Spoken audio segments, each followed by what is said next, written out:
first time I saw the Bluefin Diner, it was the kind of place I expected to find in a wasteland like this. Route 66 stretched ahead like a ribbon of asphalt through the barren desert, the air shimmering with heat under the relentless afternoon sun. The road seemed endless, with nothing but barren land and the occasional cactus breaking the monotony. It was the kind of desolation that made you feel small, insignificant. I'd been on the move for weeks, drifting from town to town, with nothing but my old duffel bag and a sense of hollowness that had settled in my chest like a stone. After losing my job and falling out with the few friends I had, it felt like there was nothing left for me anywhere. The nights were the hardest sleepless hours spent staring at motel ceilings, wondering if I would ever find a place where I belonged. I have no family, no friends, and no place to call home. The kind of person who could disappear without a trace and no one would even notice. It was as if I was a ghost already, drifting aimlessly, waiting for something, anything to give me a reason to stay. When I pulled into the parking lot, there wasn't a soul in sight, just a faded sign hanging by a single rusty chain that read, "Help Wanted," and an old gas pump out front that looked like it hadn't worked in decades. The diner itself looked like it had been forgotten by time, the paint peeling, the windows dusty and streaked. It was a relic of a bygone era, a place that seemed to exist out of sheer stubbornness. I paused for a moment, staring at the sign. Maybe this was what I needed. I had nowhere else to go, no direction, just a longing for a place to belong, even if just for a few nights. The thought of having something to do, even if it was just washing dishes or sweeping floors, was enough to make me consider it. I pushed the thought away, taking a deep breath, and made my way inside, the bell above the door chiming softly as I stepped inside. The dim interior was a mix of peeling wallpaper, cracked linoleum floors, and flickering neon lights that cast eerie shadows across the empty booths. The air was thick with the smell of grease and old coffee, a mix that clung to my senses, making my stomach turn slightly. A single man stood behind the counter, his face lined and weathered, with hollow eyes that seemed to look right through me. He was the owner, though he never bothered to tell me his name. I hesitated for a moment before making my way to a booth in the corner. I slid into the cracked vinyl seat, the material sticking to my skin as I settled in. The owner watched me, his expression unreadable, his hollow eyes following my every move as if sizing me up. After a moment, he shuffled over, a notepad in hand. "What'll it be?" he asked, his voice gruff, his tone making it clear he wasn't interested in small talk. I glanced at the faded menu lying on the table, the pages yellowed with age and stained with coffee rings. There wasn't much to choose from, and everything looked like it had been there since the place first opened.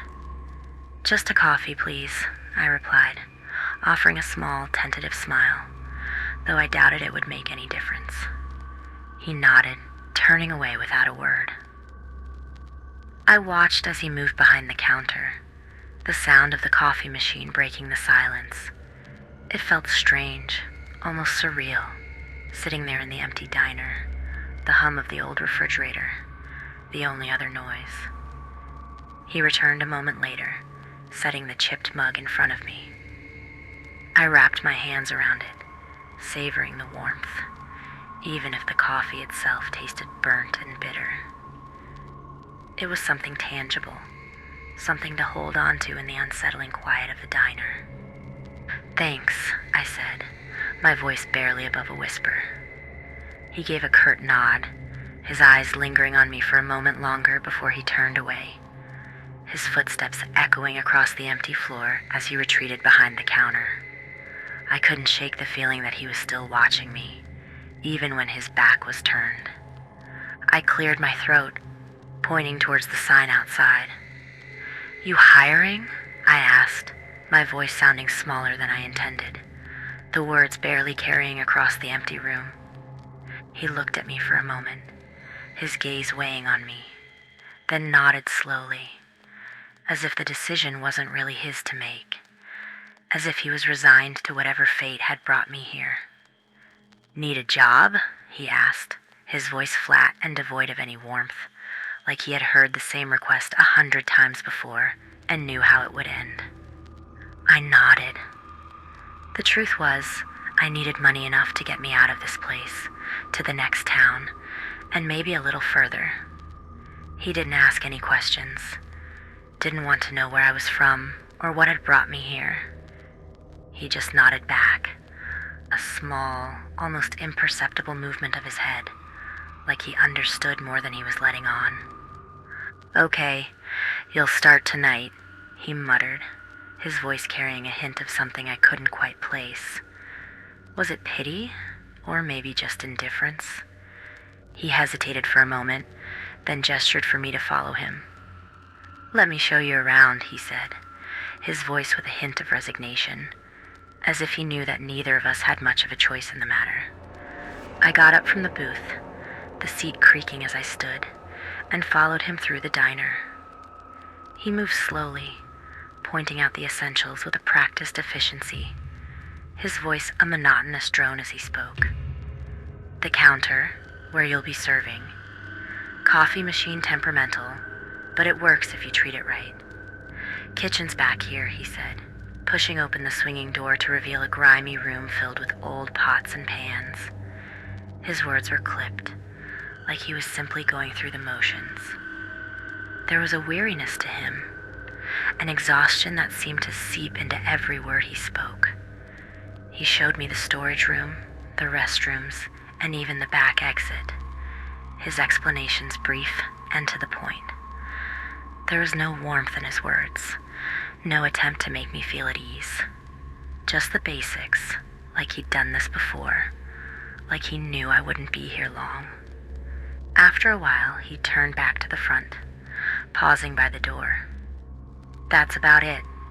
Good luck, kid, he said, his hollow eyes meeting mine for a brief moment. There was something in his gaze, something unsaid.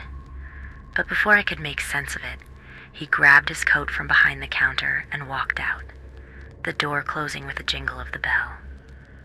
I watched him disappear into the night, something about the way he'd said those words making my skin prickle. There was an emptiness in the diner now, a void that seemed to expand in his absence, but I ignored it. I needed this. I needed something to keep me grounded, even if it was just for a little while. I walked around the diner, taking in the peeling wallpaper, the cracked vinyl booths, and the flickering neon lights that cast an eerie glow over everything. There was something unsettling about the place, something that felt wrong, though I couldn't quite put my finger on it.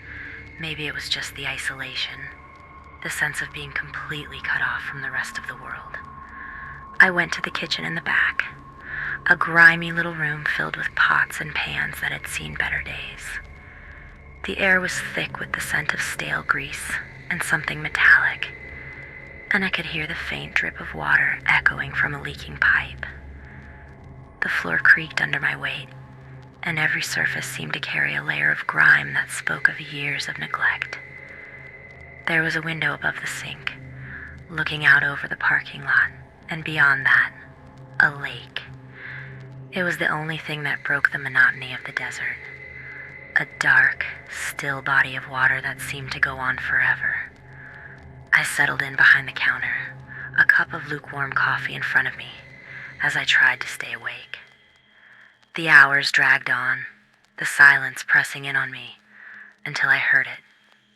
A soft, haunting melody, drifting through the air.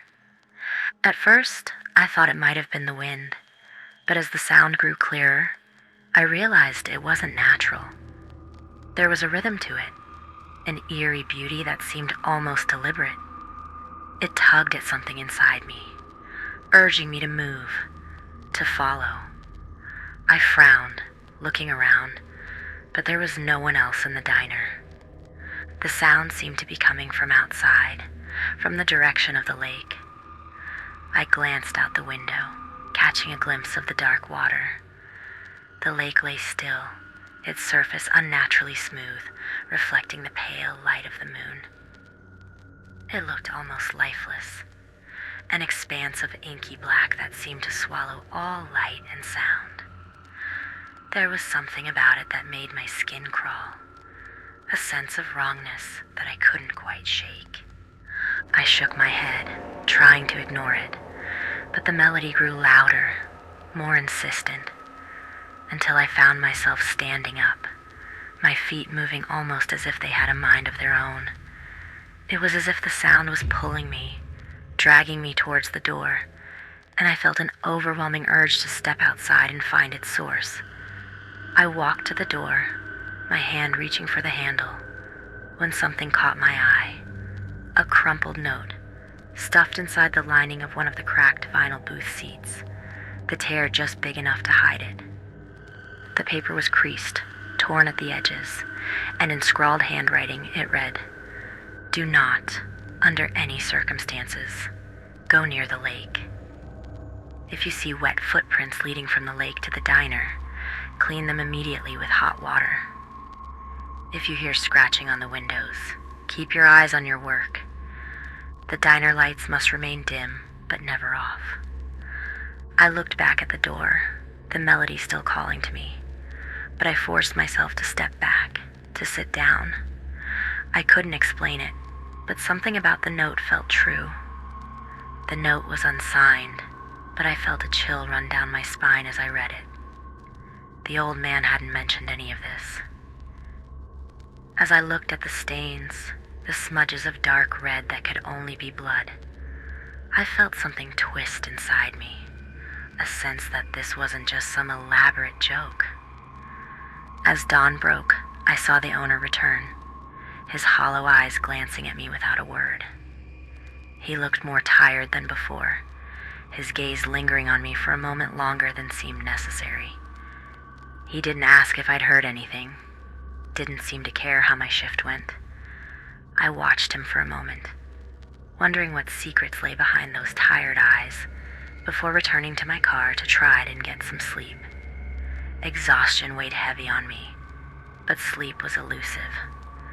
When I finally dozed off, I dreamed I was drowning in the nearby lake, the dark water wrapping around me, pulling me under while the haunting melody echoed all around, muffled and relentless.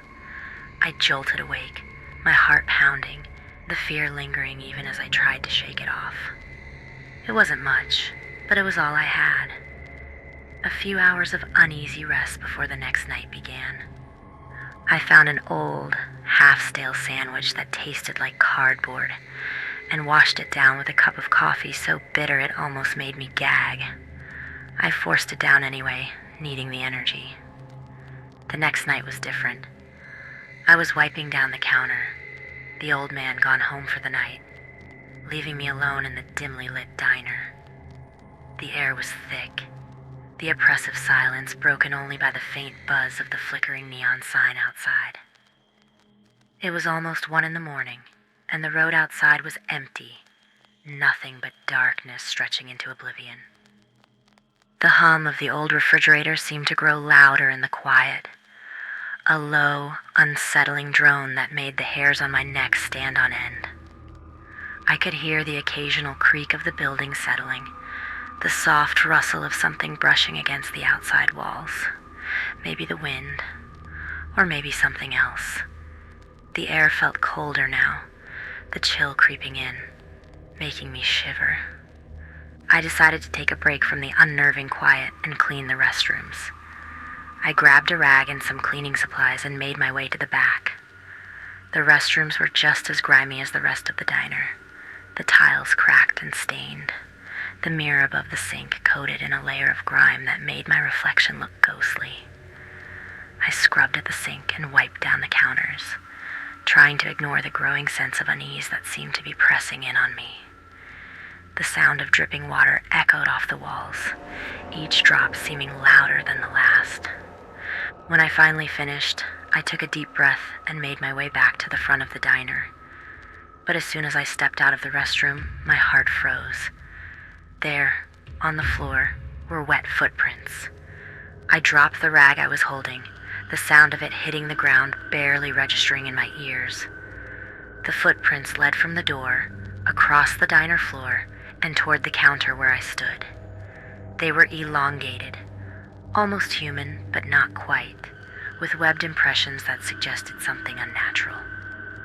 My heart pounded as I backed away, my eyes tracing the eerie shape, each step seeming deliberate, as if whatever made them had been searching for me. I remembered the second rule: clean them immediately with hot water. My heart pounded in my chest as I rushed to the back, my footsteps echoing through the empty diner. I fumbled with the bucket, my hands trembling as I turned on the tap, the hot water rushing out and steaming up in the cold air of the kitchen. Every second felt like an eternity, the feeling of something closing in on me growing stronger. I could almost sense eyes watching, waiting. I filled the bucket to the brim, the hot water scalding my hands as I picked it up, my grip shaky. As I hurried back to the front, my nerves got the best of me.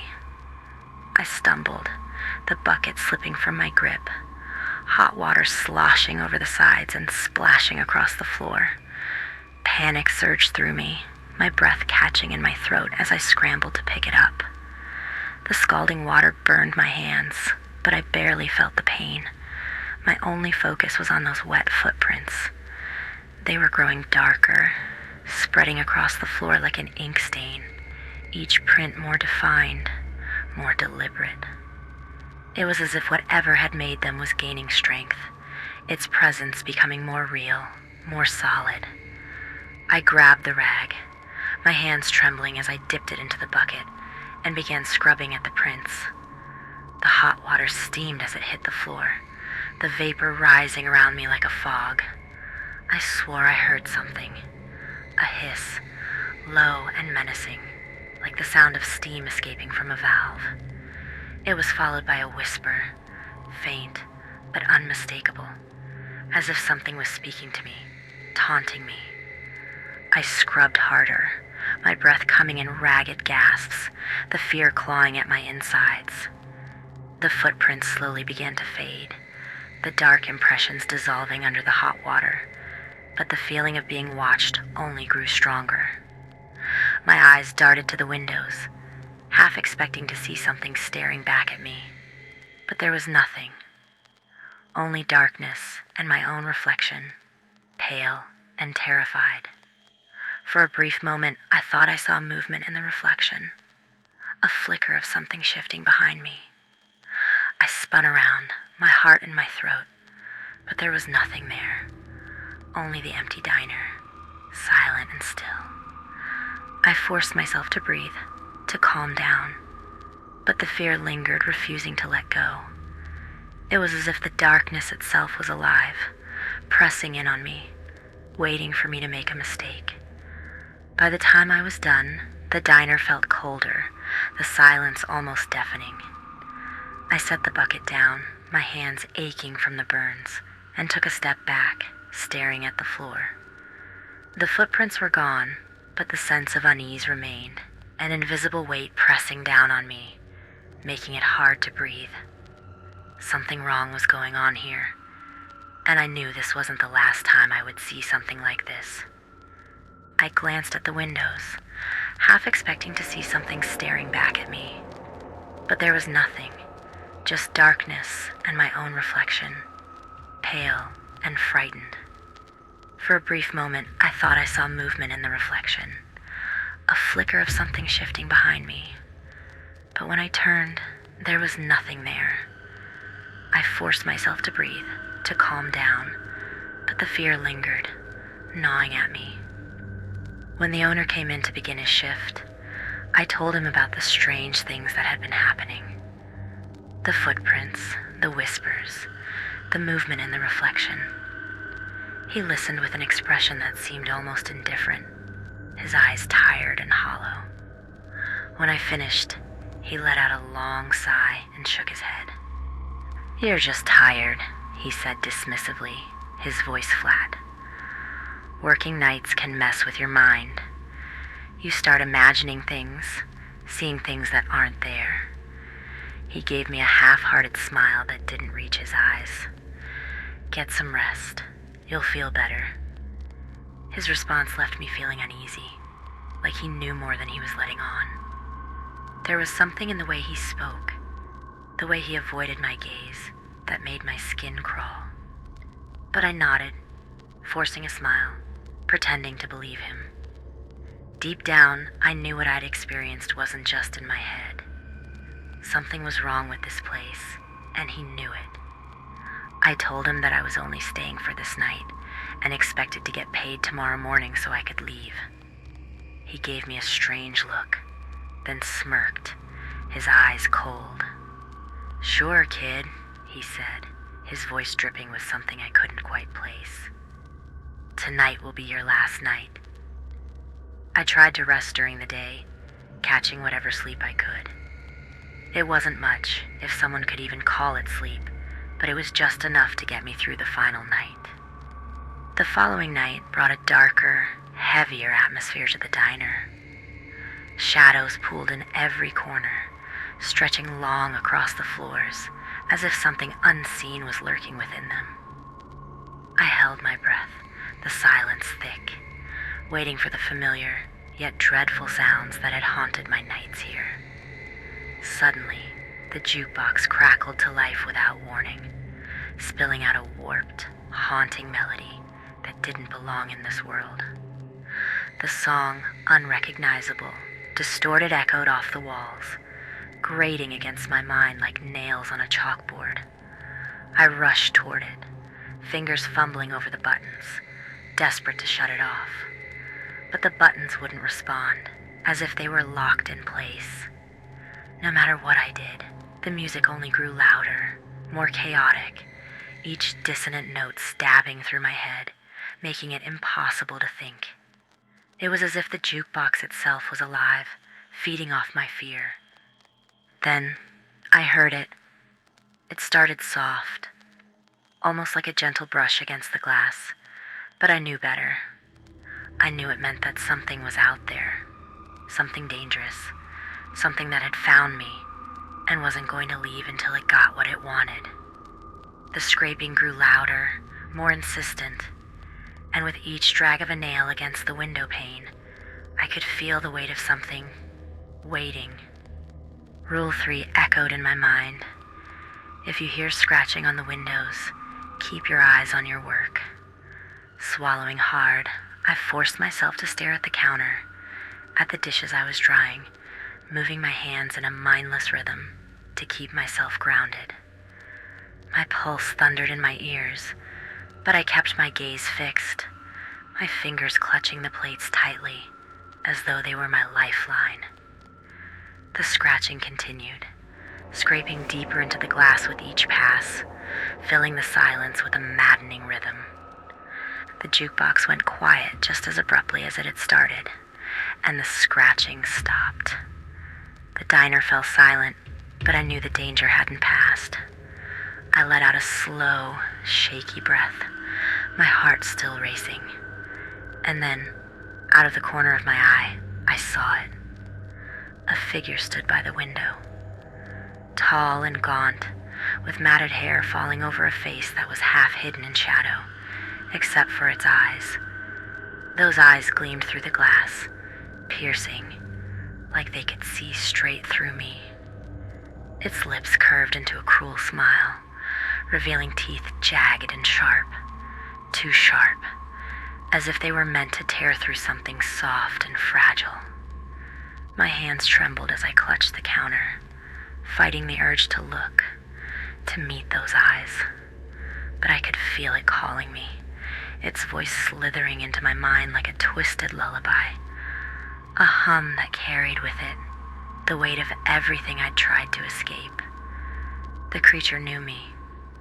It whispered my name, my secrets, my regrets, each word laced with venom, each syllable pulling me closer to the breaking point. Just as I felt myself slipping, the door burst open, slamming against the wall with a force that snapped me back to reality. The old man stood there, his eyes wild, his face twisted in terror. He looked at me, and in that moment, I saw more fear in him than I had ever seen in anyone. His voice trembled as he spoke. "Sorry, kid," he whispered, his words thick with guilt. "You weren't supposed to make it this far." Before I could react, he strode toward the window, his hand shaking as he reached for the latch. My heart sank, fear twisting in my gut as I realized what was happening. He was letting it inside. 1,000 thoughts raced through my mind. Why was he doing this, and what would happen if he succeeded? The sense of betrayal and desperation made my pulse quicken, and I felt utterly powerless, my feet glued to the floor as the horror unfolded in front of me. As the old man's trembling fingers fumbled with the latch, the creature's grin widened, its sharp teeth glinting as though it could already taste what was to come. I took a step back, dread coiling in my gut, every fiber of my being screaming at me to run. But I couldn't move, my legs frozen in place as the man turned back to me, his face hollow and filled with a strange mix of desperation and surrender. "I didn't want this," he murmured, his voice barely a whisper, as if trying to convince himself more than me. But I had no choice. His gaze dropped, and for a fleeting moment I saw the broken, ruined man beneath the facade. "It keeps her satisfied. It keeps me safe." He swallowed, his voice dropping to a ragged whisper. "But it's never enough." The horror of his words crashed over me. I was just one more in a long line of sacrifices, lured here to save his miserable life. The disgust was overwhelming, but there was no time to think. Behind him, the creature's fingers curled over the window frame, long and dripping with a dark, murky substance that trailed down the glass like ink. A rush of panic surged through me. I had to stop him, to prevent whatever horror was clawing its way into the diner. Desperate, I charged at the old man, my body colliding with his as I tried to stop him from opening the window. He grunted, his eyes flashing with a wild fury as he shoved me back. "You don't understand," he shouted, his voice cracking, filled with both fear and anger. He lunged at me, his hands outstretched, trying to pin me down for the creature that was now moving steadily towards us. We struggled, our bodies crashing into tables and chairs, the metal legs scraping loudly against the floor. His hands wrapped around my wrists, his strength surprising for someone who looked so frail. I could feel his nails digging into my skin, his breath hot and ragged against my face. My heart thundered in my chest as I glanced over his shoulder. The creature was inside now, its twisted form moving with a sickening fluidity, its pale skin glistening, its mouth wide open. With a surge of adrenaline, I twisted my body, managing to free one hand. My fingers scrambled across the counter until they closed around something cold and metallic, a kitchen knife. Without thinking, I plunged it into the old man's side. He let out a choked gasp, his grip loosening as his eyes widened in shock and pain. I pushed him away from me, his body stumbling backward, directly towards the creature. The creature's eyes gleamed with a predatory hunger as it reached out, its long, wet fingers wrapping around the old man's shoulders. He barely had time to scream before the creature sank its teeth into his neck, the sharp fangs tearing through flesh with a sickening crunch. His body went rigid, his eyes wide with terror as the creature dragged him down, its teeth still embedded in his neck. I could see the blood trailing behind them, dark and slick, leaving a gruesome path as it pulled him closer to the open window. His screams echoed through the diner, a desperate, haunting sound that sent shivers down my spine. His eyes locked onto mine one last time, filled with a pleading, terrified look, but there was nothing I could do. He was beyond saving. They reached the window, and with a final, jerking motion, the creature dragged him into the shadows outside. The old man's screams were cut off abruptly, leaving only the sound of the creature's rasping breath and the faint crunch of his body being pulled over the gravel outside. I couldn't move, couldn't breathe. My heart hammered as I listened to the horrible, wet sounds fading into the distance. Without looking back, I turned and ran, my footsteps pounding against the linoleum as I burst through the front door and into the cool night air. Outside, the world was still and silent, a stark contrast to the chaos I had left behind. The cold air bit into my skin, grounding me as I staggered forward, trying to shake the horrifying images from my mind.